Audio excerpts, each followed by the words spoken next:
Telugu digital media network లో political కేటగిరీలో number 1 కేవలం 72 గంటల్లో 1,50,00,000 వ్యూస్ పైగా పాపులర్ టీవీ నెట్వర్క్. నమస్కారం అండి, మీ పేరు?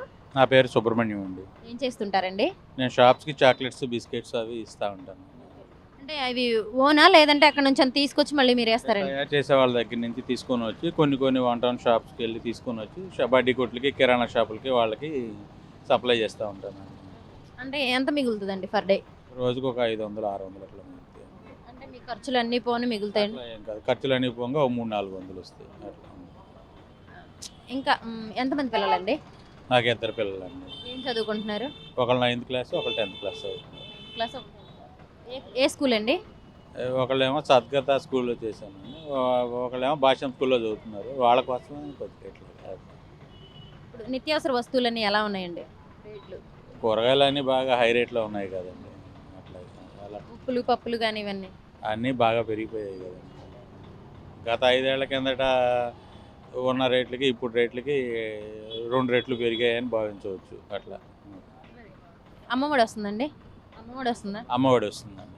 ఇంకేమొస్తాయండి? మేడంకి చేయూత కానీ డ్వాక్రా రుణమాఫీ కానీ ఏమైనా వస్తాయండి? డ్వాక్రా రుణమాఫీ ఏం రాలేదు, కాకపోతే డ్వాక్రాలో ఉన్నారు. ఎందుకని అవ్వలేదండి? కొత్త గ్రూపా? కొత్త గ్రూపేనండి. అందుకని అవ్వలేదు. అవునండి.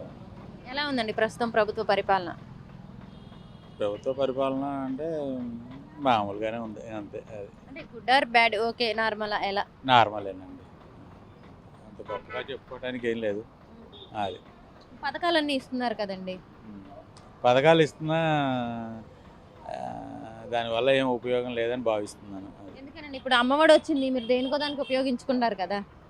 ఇప్పుడు స్కూల్ ఫీజులు పెరిగిపోయాయి, వాళ్ళు ఇచ్చే ఎంత వస్తాయి, బుక్స్కి వాటికి ఫీజులకి ట్యూషన్లకి వాటికే సరిపోతాయి. అమ్మఒడి వల్ల ఏం ఉపయోగం లేకపోవచ్చు. అవి ఇంకొక నిరుపేదలకి ఉపయోగిస్తే బాగుండని భావిస్తున్నాను. అంటే ఎవరికి తేడా లేకుండా వేస్తున్నారు కదా అందరికి.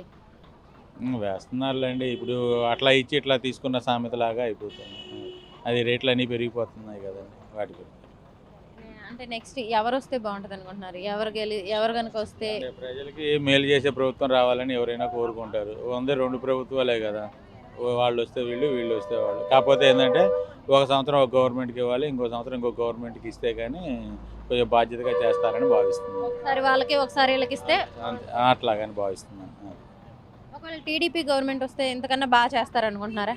ఓవర్ ఎక్స్పెక్టేషన్ ఏం లేదండి, ఏం లేదు. అది కూడా అంతే నార్మల్? అంతే. అంటే మరి నెక్స్ట్ ఆయన కూడా ఎక్కువ పథకాలు ఇస్తానని చెప్పేసి హామీలు ఇస్తున్నారు, మరి అప్పుడు ఇంకా ఎక్కువ రేట్లు పెంచేస్తారంటారా? ఇప్పుడు ఈయన ఒక 5 లక్షలు 6 లక్షలు అప్పులు చేసి పథకాలు ఇస్తున్నాడు అనుకుందాము. ఆ తర్వాత గవర్నమెంట్ వచ్చి కూడా ఇప్పుడు డబుల్ ఇస్తున్నానంటే ఆయన ఒక 10 లక్షలు అప్పులు చేసి ఇవ్వాల్సి వస్తుందేమో అని భావిస్తున్నాను. అంటే ఎటు వచ్చినా ప్రజలకే నష్టం అంటారా? ప్రజలకే నష్టం కదా, అవన్నీ ప్రజల ద్వారా తీసుకునే కదా ఇచ్చేయాలి.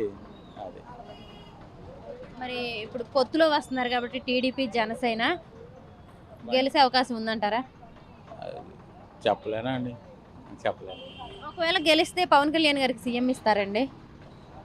ఏమంటే ఊరికే మనం అనుకోవటమే కానీ, కాకపోతే ఏంటంటే ఆయనకి కూడా ఏదో ఒక మినిస్ట్రీ పదవి ఇచ్చే అవకాశం ఉండొచ్చు, అంతే. అంతేగాని సీఎం ఇవ్వరంటారా?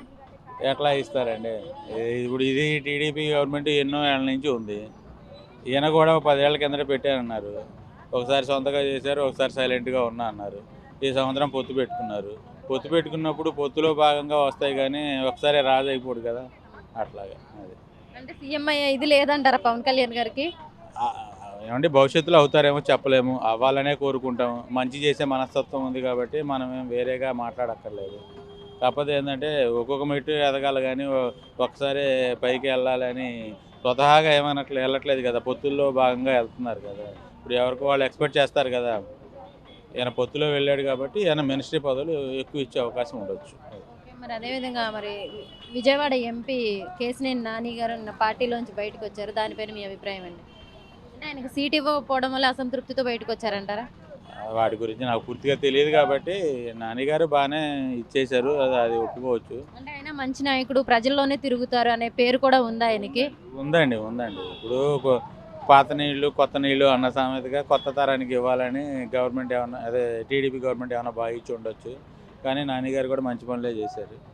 ఇదే ఓటు ఆయన ఇండిపెండెంట్గా కూడా చేసి గెలుస్తారంటున్నారు కాబట్టి ప్రజల నాడి ఎట్లా ఉంది అట్లా. ఒకవేళ ఒకవేళ ఆయన వైసీపీలోకి వెళ్తే టీడీపీలో ఓట్లు చీల్తాయి అంటారండి? నేను వెళ్ళరనుకుంటున్నానండి. ఒకవేళ మేబీ వెళ్తే ఓట్లు చీల్తాయి అంటారా?